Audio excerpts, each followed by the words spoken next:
have a child, even though they say, according to definition, it is between 45 to 55.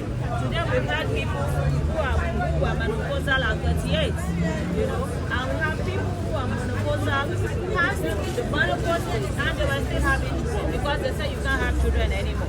So that is just a basic example of what menopause is. But we have exceptions, and that's one of the ones we saw today. And I always joke, I say they call it menopause. It is not stop. And whatever causes can do what? Play. Exactly. And I think it played in the aspect of playing. You had a child had sex. Okay. So that's the first thing. The second thing is mental health. The second thing we want to pick in that topic is mental health.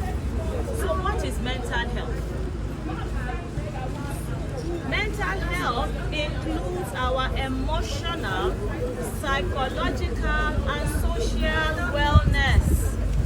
It's important that we know that our mental health is all encompassing of three major parts of our life.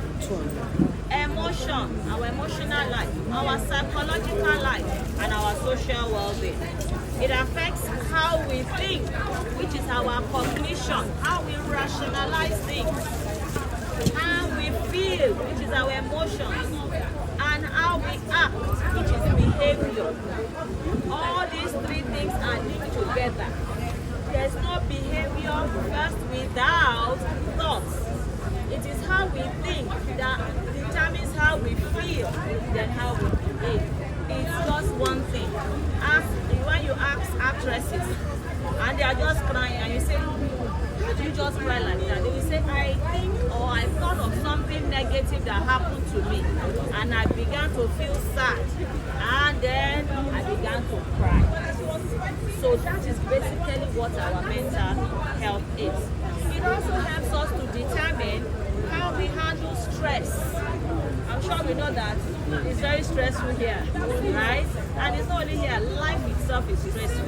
So mental health is ability to cope under stressful situations, still being productive even through the stress that we go through. Number two, it's also how to relate with others. Remember we said our social well-being is part of mental wellness.